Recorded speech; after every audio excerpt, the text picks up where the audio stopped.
love the happy bubbles. Hello and welcome to Something to Talk About. I'm Linda McNamee, and for the next hour we are going to learn about what kind of science education can take place outside the classroom as well as inside.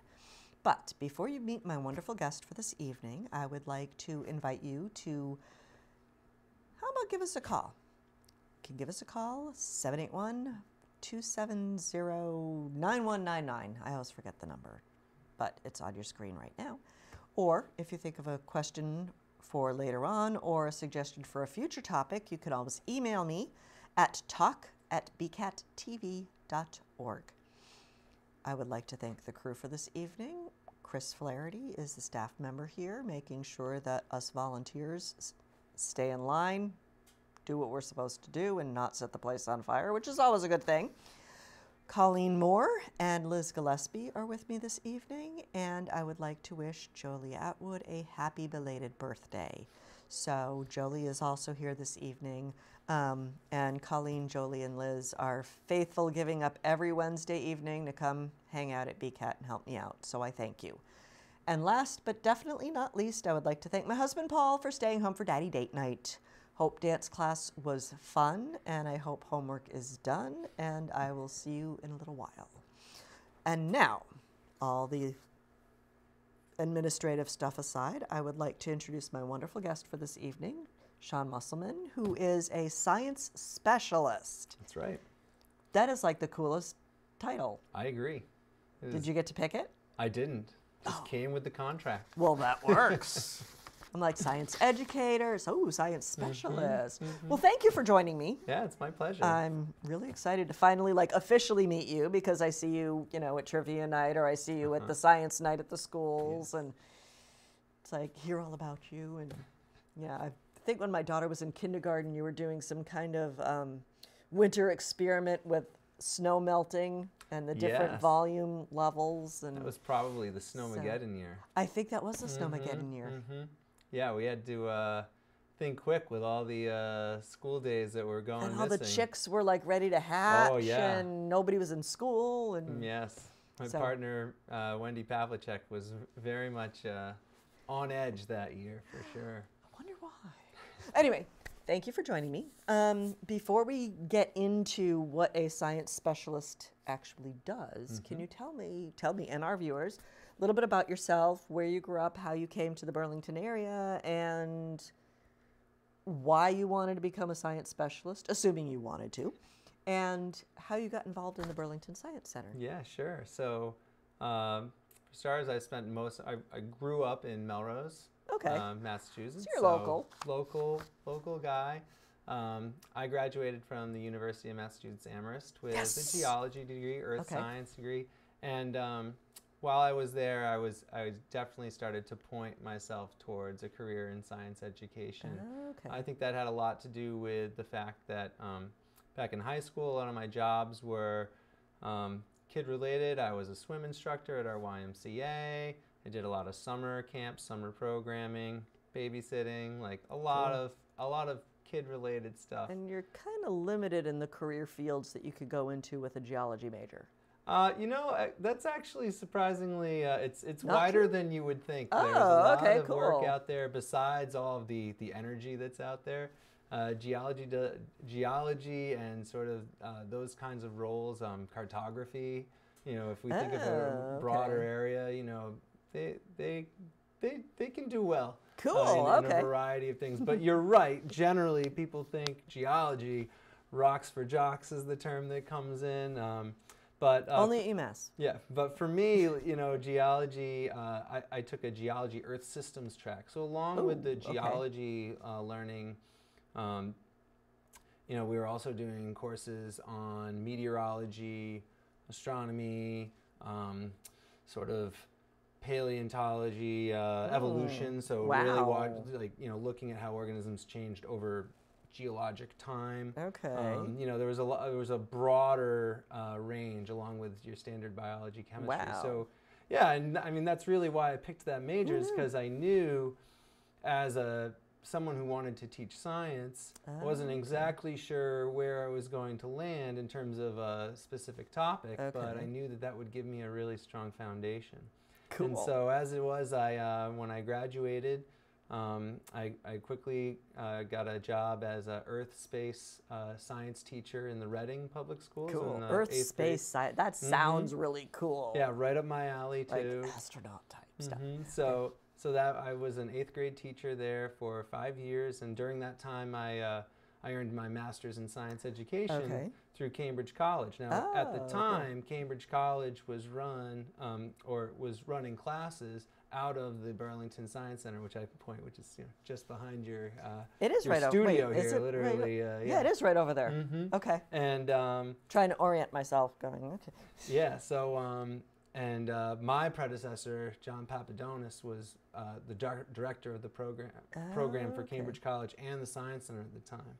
So I had become acutely aware of this incredible resource that the Burlington town And he became had. acutely aware of your qualifications. I mean, maybe, I guess so. But when he did announce or let people know that he was going to be retiring and that position was going to open, as much as I loved teaching middle school, I did jump at the opportunity to apply and gratefully was asked to so come now on board. You're still working with middle school students. Yeah, but also high school and elementary, so you get the whole K through 12 range. So the Burlington Science Center does spend most of its time with the elementary schools and teachers, which makes sense because most of our elementary teachers don't have the strong science background, whereas oftentimes, and in the case in Burlington, our middle school and high school teachers tend to have those science degrees, so they tend to have a little more structure. So if there's anyone who's wanting more, it's the elementary, and so that's where we spend most of our time. But certainly I've had the pleasure of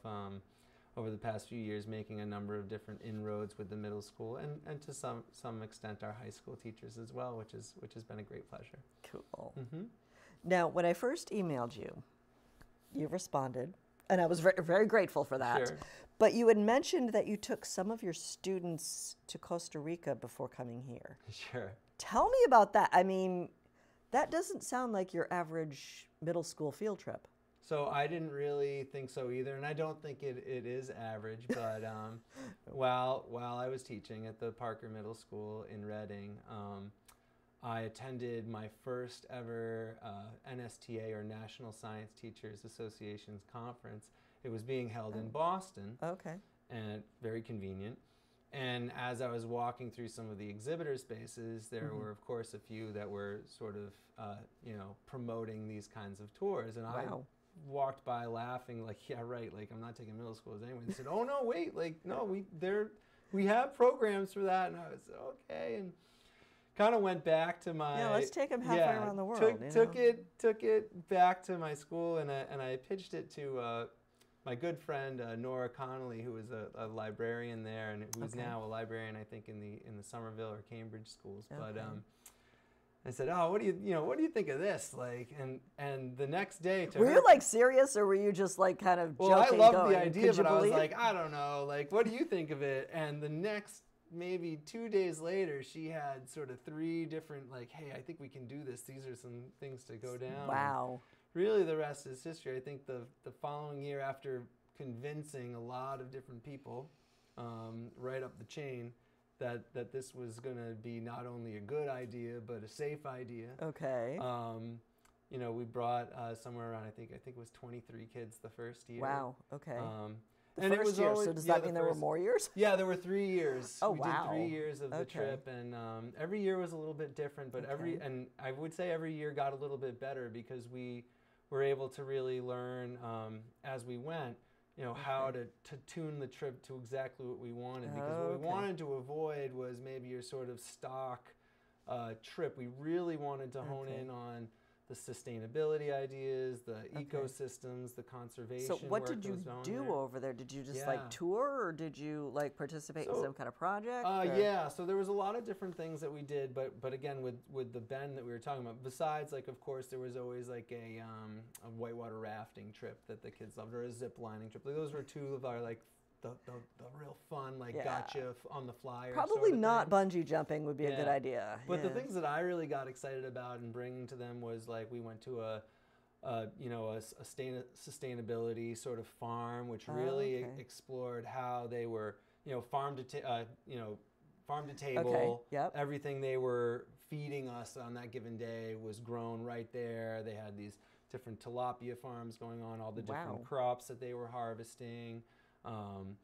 and even the different energy, solar sites and things like that. Oh, cool. And really the other great experiences were these sort of side trips that we were able to take that sort of showed the true balance that our world and our civilizations take between conservation and sort of and business and economy and sort of standard of living. So, for example, Costa Rica's #1 industry is tourism.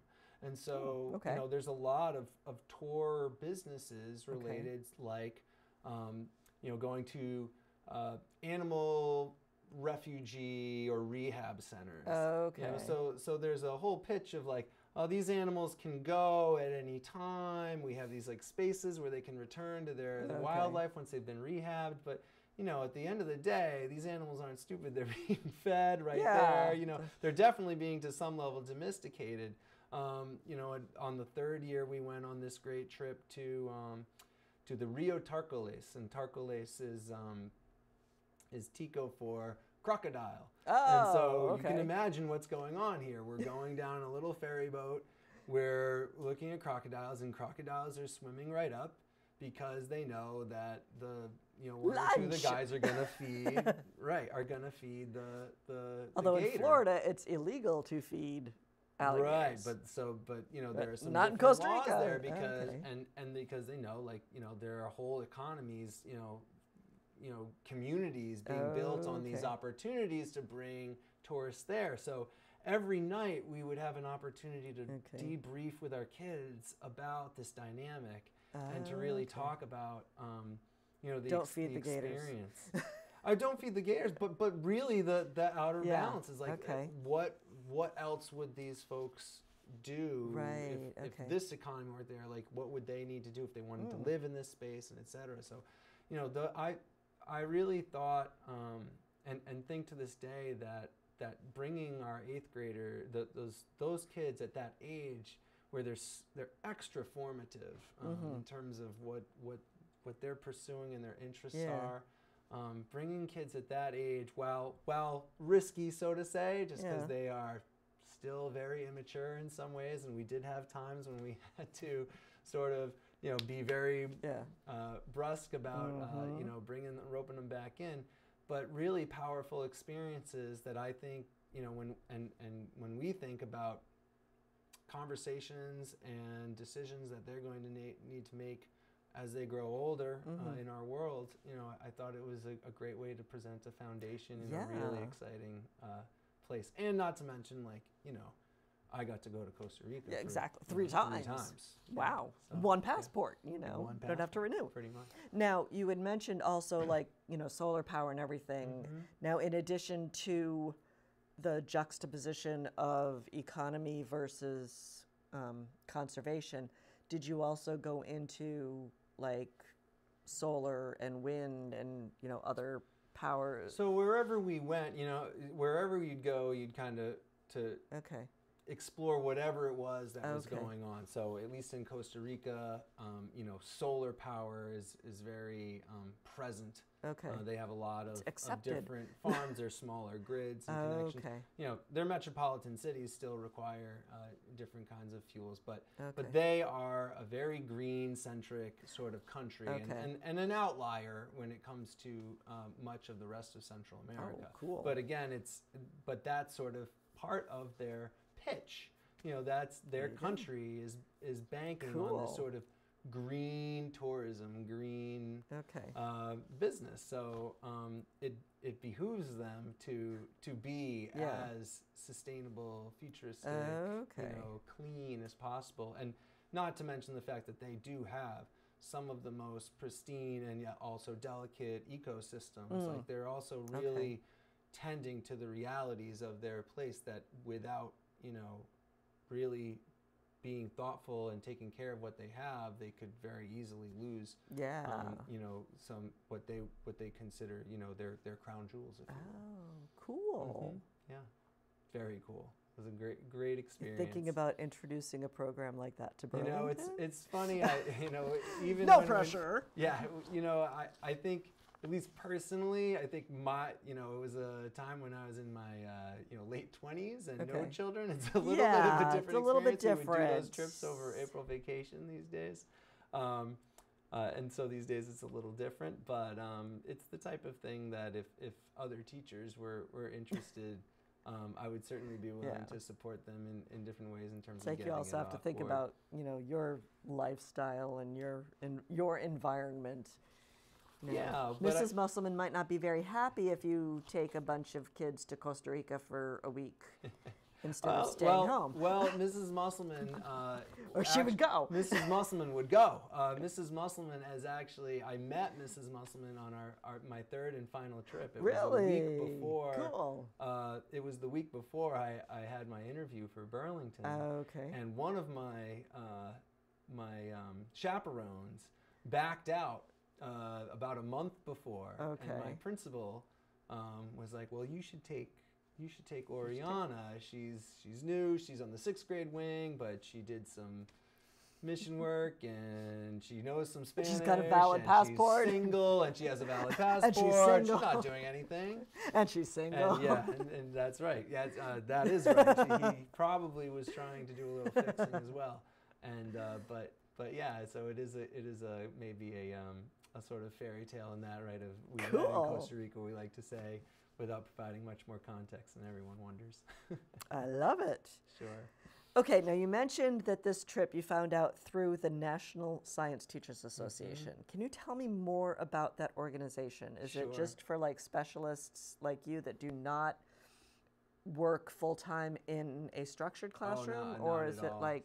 Yeah, so the National Science Teachers Association is sort of the larger professional organization of science teachers, and that's pre-K to college level. Oh, wow. So they really are a large entity across the country. They have representation. We have regional reps who help plan and so forth.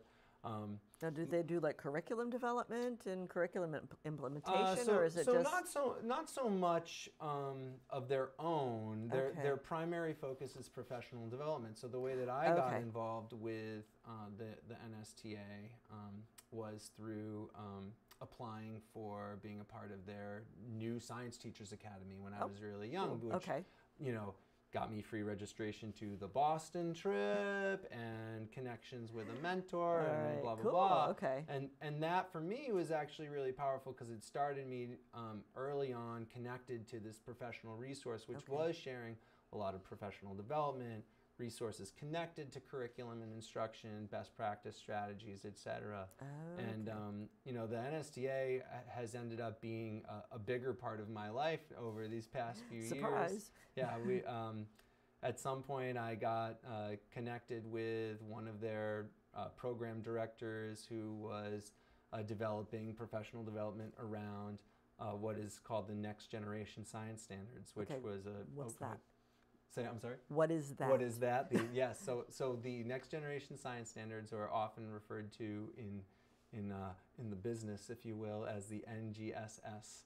Was a acronyms. It's got to be a government organization. It was a set of new standards that were meant to be that could be adopted by any state, but the idea was that they would be formed by several leaders from across the country and state representation and so forth, including Massachusetts.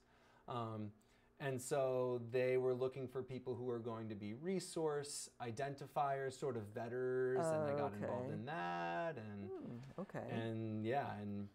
then I ended up becoming a part of their professional development sort of cadre as someone who can facilitate work for them as well. So yeah, so I've written a book for NSTA. Wow. Yeah, there's that experience has opened a lot for me personally. Let's talk about that book.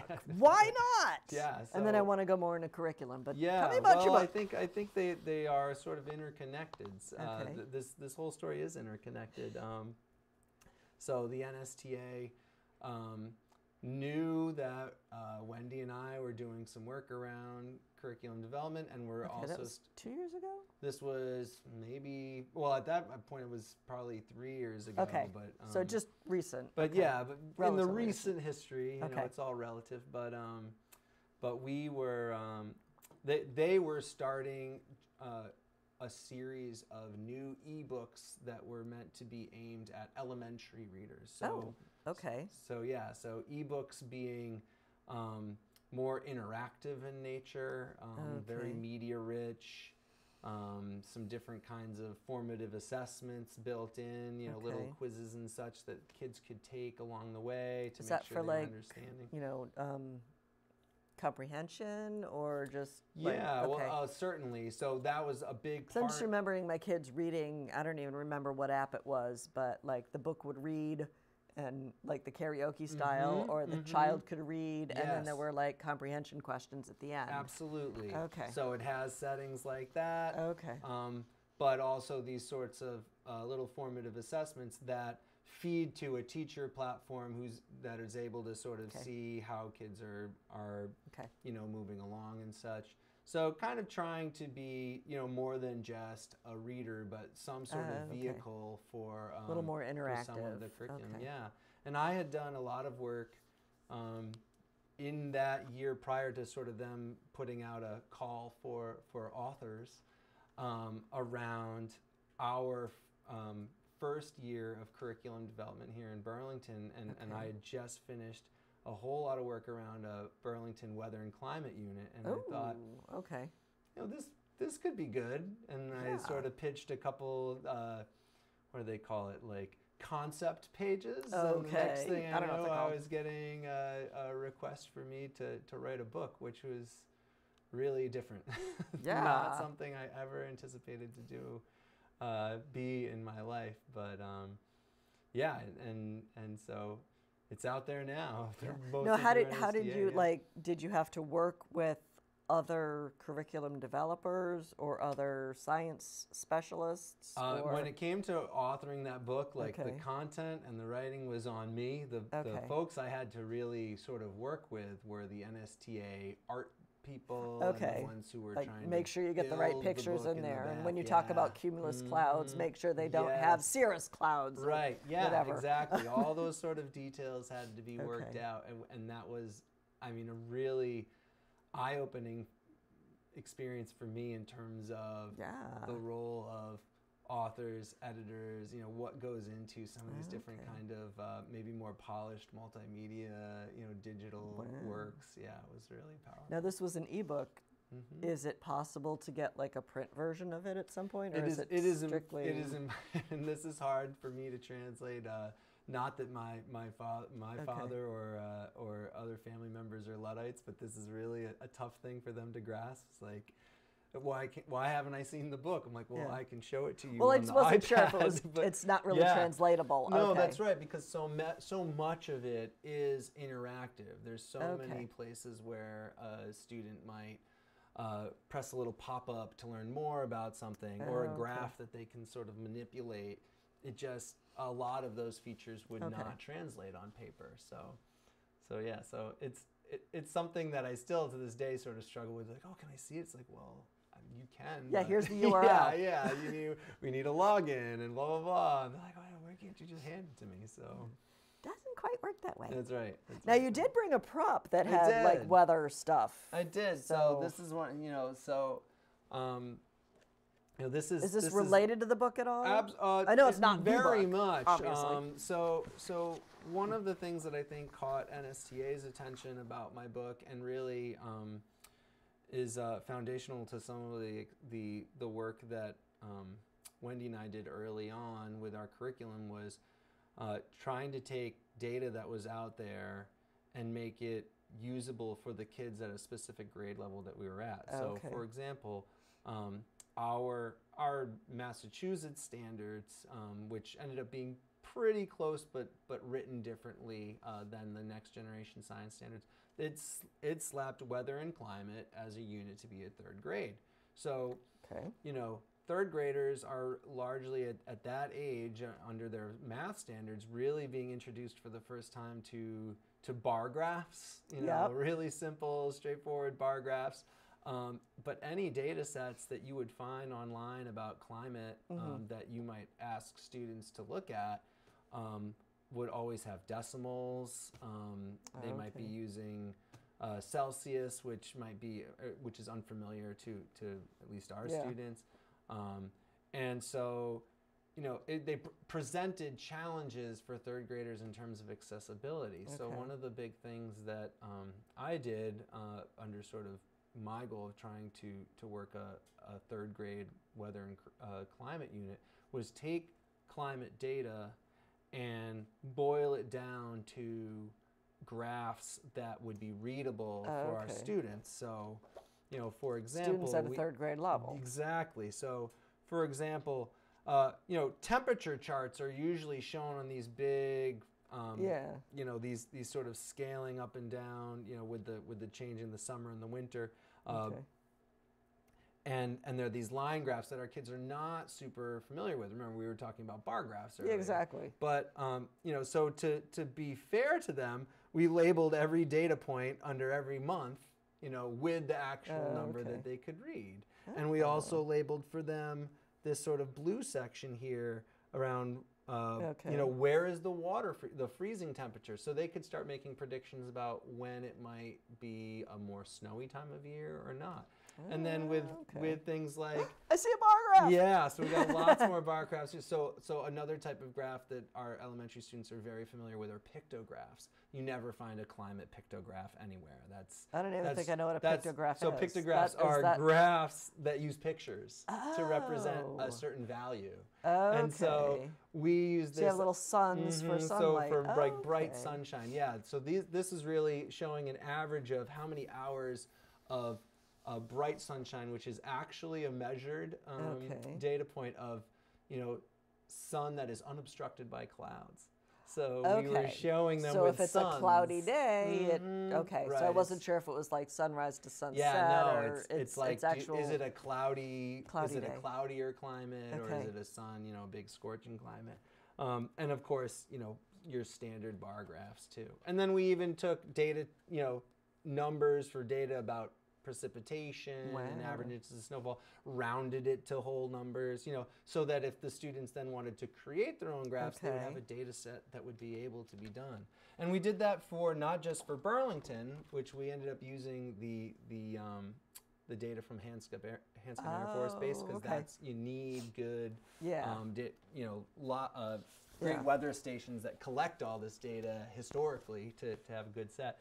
But then we made them for 5 or 6 other regions in the country, so that they could do compare and contrast analyses, if you will. So like Arizona versus... Yes.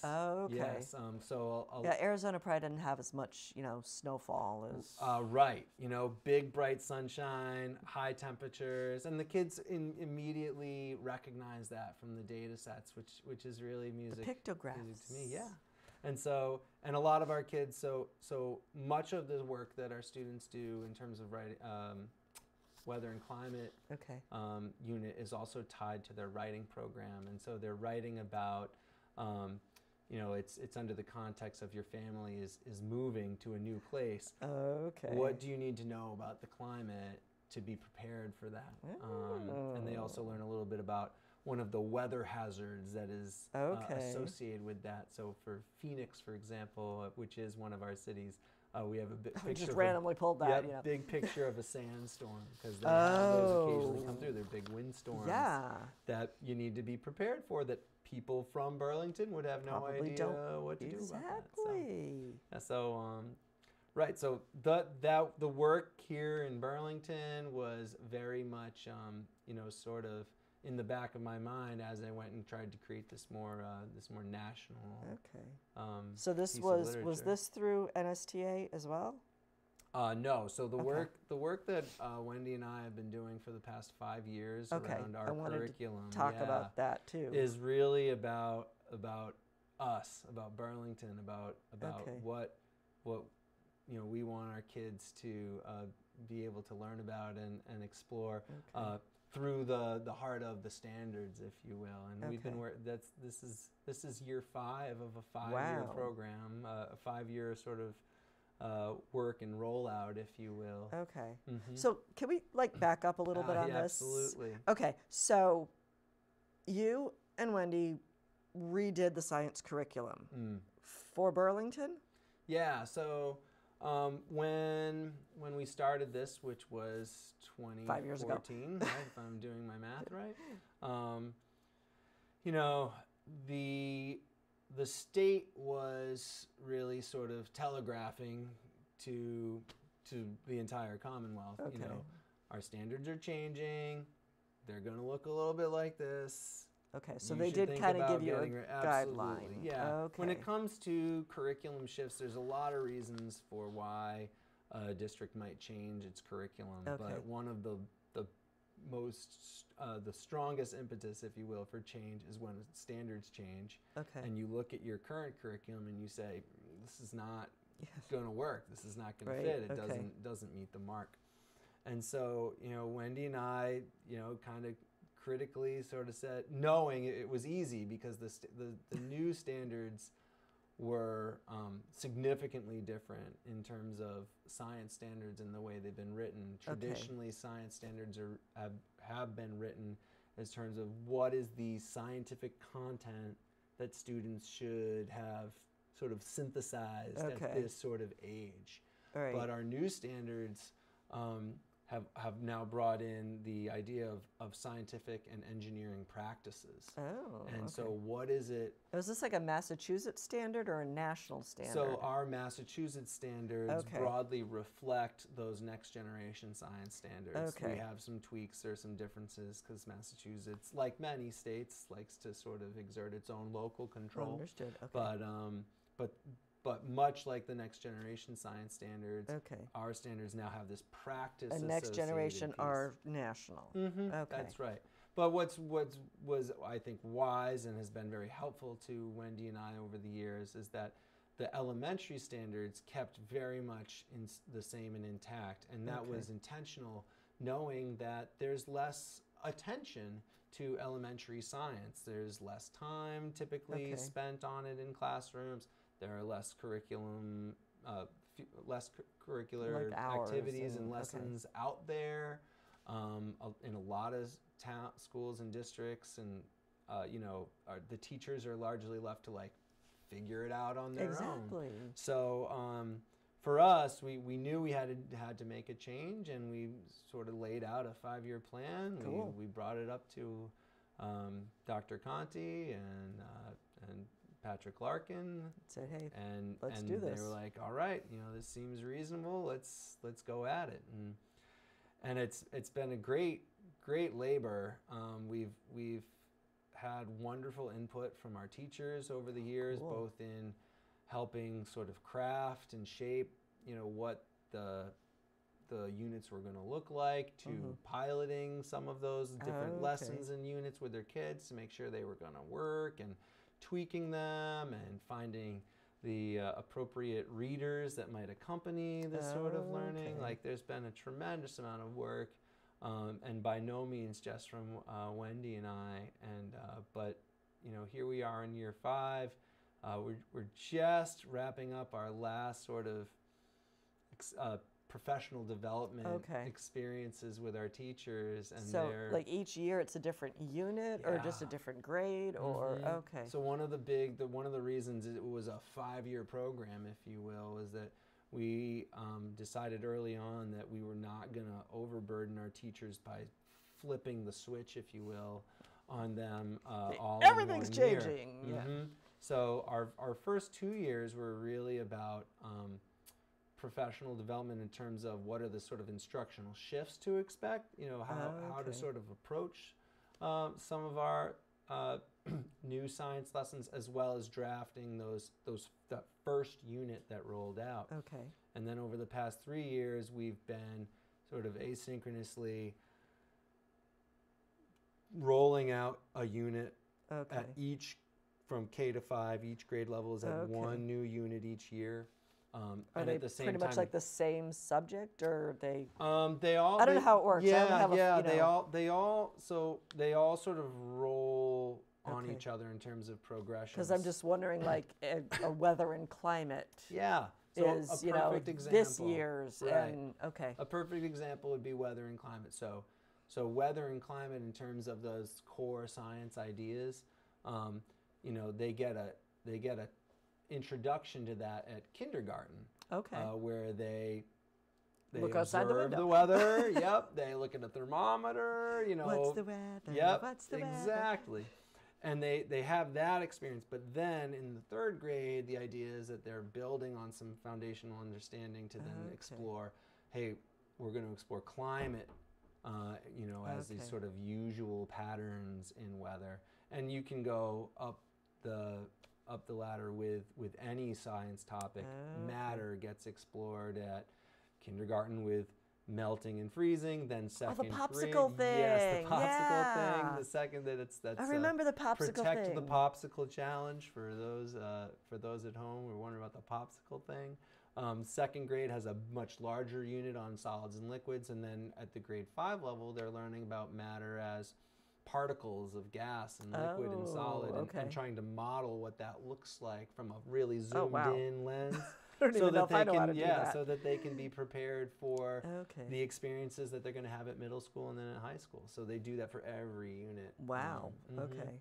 Yeah, so we rolled out one unit every year. Okay. And now our and teachers the standards kind of said, okay, these are going to be changing for climate, and these are going to be changing for engineering, and these are going to be or maybe not called engineering, but no, but so they kind of gave you a guideline. They gave us sort of a framework of where these would fall in grades, and so we needed to create. Whether it's a biological or a physical or and we're we are not foolish enough to have created everything that we've done. In fact, a lot of our work has been adapted. It's been the saying in teaching is beg, borrowing, and stealing. We tried to really limit our stealing, but we did a lot of borrowing and looking at lessons from different resources like NSTA and other published curriculum, and said, we can take this, but we can make this better. We can make it more local centric. We can do things that we know the Science Center is going to be able to service that maybe your standard classroom might not be able to. So what we created is something that is very much Burlington and for our Burlington students. But now, longer term, yes, it's for Burlington right now, but is the process or the hope to eventually get all of Massachusetts to adopt some of these curricula? Well, so the entire state has adopted the standards. Okay. It's not our intention to have them use all of our curriculum, but I will say all along the line. Because with the beg, borrowing, and stealing thing, it's like, So one of the things the that Wendy and I talked about in an early stage was about the importance of making this work public, knowing that would not only make our work better as people gave us suggestions and recommendations, but also knowing the dearth of resources that are out there and sort of the plight of elementary science teachers all over our state and country in underserved areas. And so on our blog we made a big K-5's curriculum tab. Okay. Started putting grades out there. As we've rolled out units, we've put all the resources. They're all Google Docs, Google Slides, open sort of shareable stuff that people can copy and twist and make their own or use as is. And what has been wonderful, especially it seems over the past year or so, is a lot of different folks have taken notice of that work, and we get emails or we get pulled off to the side at different little science teacher get-togethers, if you will, saying like, I'm using your unit or blah, blah, blah. I got particularly caught up a little bit when I bumped into a Melrose STEM elementary sort of STEM person who said they were using lessons there. And cool. you know, for myself, and you know, I'll try to control my emotions, but I mean, what's more powerful in terms of giving back to the community that you were raised in than like you see them doing, using some of like the work that you've done. It was a powerful moment for me to hear. And it's like you're a celebrity. That's like, wow. I mean, like really at the end of the day, like we're really just you know, we know that making our work public makes it better, and we also know that it's not perfect, and so it's important that we always sort of caveat that out there for those using it. But it is amazing to hear.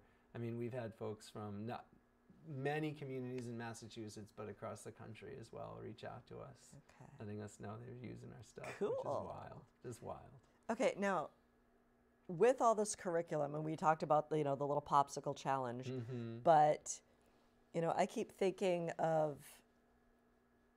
news today. There are all these people that are denying climate change, and how do you integrate that into curriculum for not only teaching the kids that climate change is real, but then what they can do to make an impact to fix their community or educate their community? Is there any of that goes on, or is it like strictly still within the schools? Yeah. I mean, do they do like, you know, community service projects or something? Or So, you know, at least from my own experiences, one of the great experiences of being at UMass was having a few, you know, pretty serious sort of climate courses, whether it was about climate history of our world or, you know, just how climate, you know, how complicated climate is.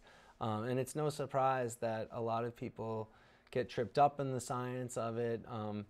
So really, like for us at the elementary level, you know, introducing climate change as a piece is one, it's not a part of our standards. At the middle school, they do have a very specific standard in the Massachusetts standards that says students should analyze data that recognizes that the average temperature of Earth is warming. So that's where they really have laid out, you know, in our stateway, we're going to hit this head on. Our kids are going to be leaving at least understanding that this is happening, right? Now, what they decide, you know, what our civilization decides is it's too much, it's too little. You know, that is sort of left to maybe a different day. Up, the greenhouse effect was like huge. Sure, ozone, hole in the ozone. Ozone, yeah. I'm like, but at the elementary level, you know, what and this kind of comes back to those graphs. What we really focus on is making sure that kids, you know, have a foundational knowledge of just like, you know, what climate even is. Yeah. Because so much misconception is even built into some of these smaller ideas. So I really see, you know, one piece of my goal and our Science Center goal as providing this foundational knowledge to tackle these more complicated social science, you know, combo sort of issues as they move forward. Now, that's not to say that we don't touch on ways that students can be stewards of the earth, if you will. We've and Wendy is a big proponent of this as well, as you know. We've been able to write in a lot of different experiences for that. I'm very excited to next week be trying one of these new ones. Our second graders all this past month have been working on my kid's in second. What's he gonna do? Yeah, they've been working on an erosion unit where they've been learning about how landforms are affected by wind and water.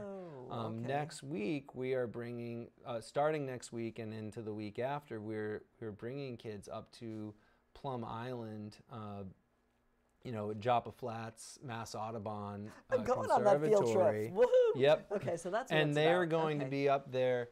They've been learning about how wave water affects coastlines, and they've been doing some modeling around seawalls, or will be in the next week, you know, as they Darn, get why right can't I go to toward the it. Grand Canyon? I mean, Right, but so up at Plum Island, they will actually be taking part in some beach restoration by planting some dune grass there, which is one of the three things that they model as ways that lessen the impact of waves on a shoreline. Okay. So, you know, are we laying out a statement on sea level rise?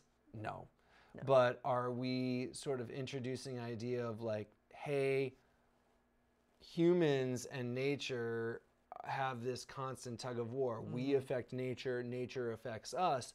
We need to be thinking of ways to deal with that, and, you know, introducing to them that in that way. You know, that's something that we're doing at the second grade level. Yeah, no, and we I'm do, psyched that I'm going. and we're doing different things like that as you know, at each grade level, as they learn ecosystems, they learn about how humans, you know, hunting deer populations can influence, you know, their own resources, or through a game that we play called Oh Deer. And dear. Yep, Oh Deer. Yeah, and of course in our fourth grade unit, our life science sort of structure and function unit, they were learning about the plight of the pollinators, which I know was on a previous episode of yours with Miss Pavlicek, and how kids are engineering hand pollinators, which, you know, on one level is teaching about structure and function and how a pollinator's sort of parts and a plant's parts sort of match for that pollinating experience, but also bring up a very real challenge in our world about, you know, what happens if, you know, our pollinators are suddenly in jeopardy or non-existent. Like, well, in order to maintain these types of plants, like, we'll need to create some sort of, you know, man-performed or robot-performed, you know, pollination service. So these are the type of things. Back the bees. Save the bees. That's right. So these are the types of things that we have thoughtfully tried to write into our K-5 experiences. So again, we're not necessarily pushing any sort of climate agenda, but we are pushing the idea of us being very interconnected to nature, and largely being stewards in some way of Earth, and making sure that we're taking care of it. Fun. Okay, now we are running a little short on time, Oh, but okay. I do want to talk to you about on the Science Center website, talked about some of the partnerships that you have, like with the Worcester Ecotarium. What other kind of partnerships exist, and what do those partnerships mean?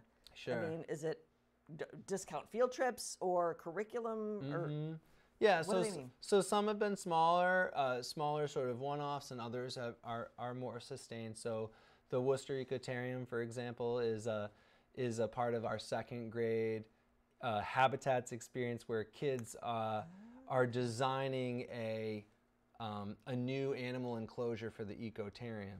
So in that we connected with the Ecotarium to actually go to their site, to meet with their director of you know, animal care, and did some touring of their things, took some video, you know, that then we then put together as sort of the what we call the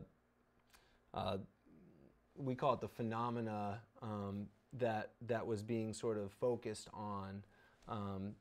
Phenomena is what we have, like, kids trying to make sense of when we use the term phenomena. I also like the things that make you go, like that's my other favorite way of describing it. But you know, that challenge, if you will, you know, catapults them into a learning experience around, like, what is a habitat, what do animals need to survive, how do we then engineer those in an enclosed setting so that they can survive and be happy. And so, you know, that was like a smaller piece that we did with the Ecotarium. The Mass Audubon with our planting, we hope that that's an annual experience. But then there's other groups like a STEM curriculum think tank group out of Cambridge called TERC, or TERC. So they were an organization of really brilliant educators, curriculum developers, though, who were developing really really kind of different and high-level stuff with NSF grants that we're then looking for classrooms to pilot, and by making connections with them, we've been able to get our hands on those materials and those curriculums really early.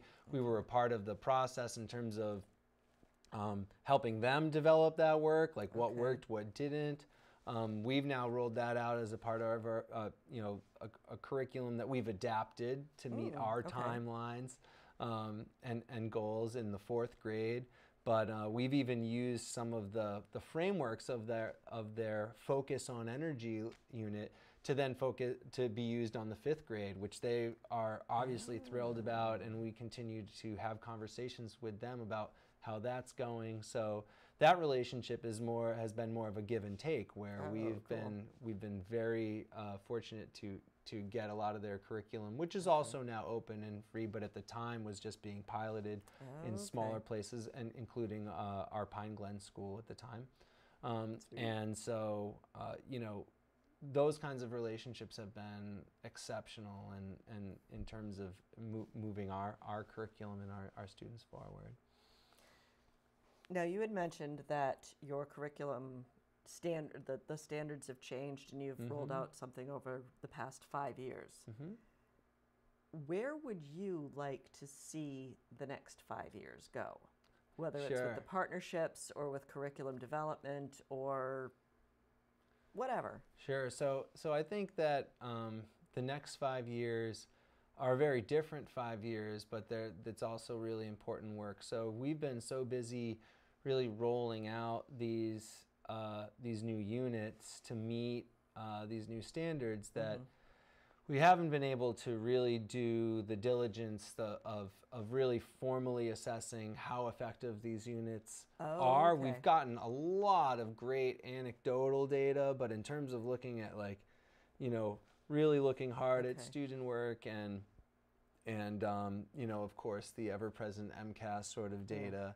We're going to use those pieces. Yeah. When does the science aspect get into MCAS? The first time they get tested in science is in 5th grade. Okay. So we get, and they tend to, the standards that they assess there are the standards from 3 through 5.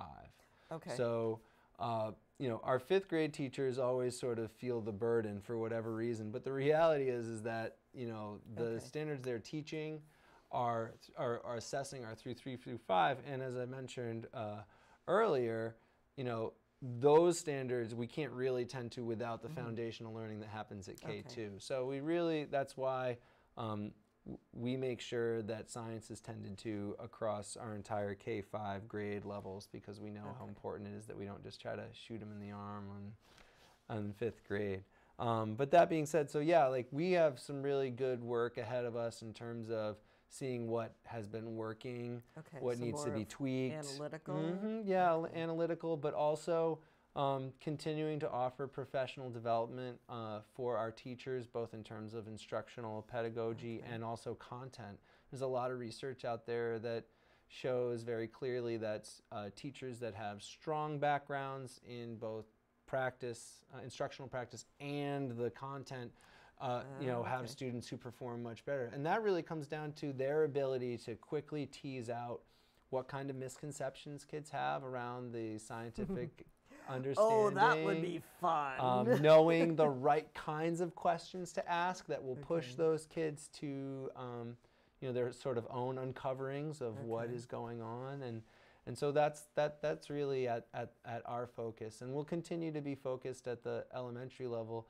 I think we'll also support our middle school and high school colleagues as they move forward. I think they're going to see differences in their students as they move forward, and there is impetus for change at the middle school level.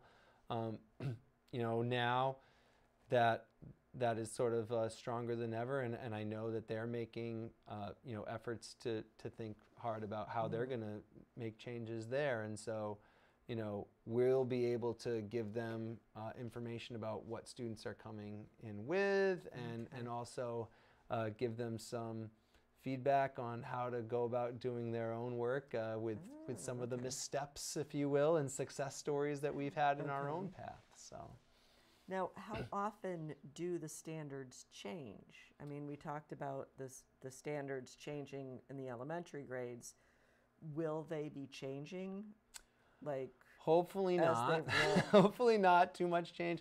So the last major prior to this most recent change, which was adopted last year, was even though they were again sort of telegraphing it, the previous big change was in 2001.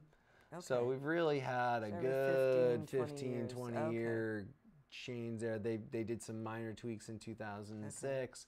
But yeah, like, you know, these standards should be around for a while.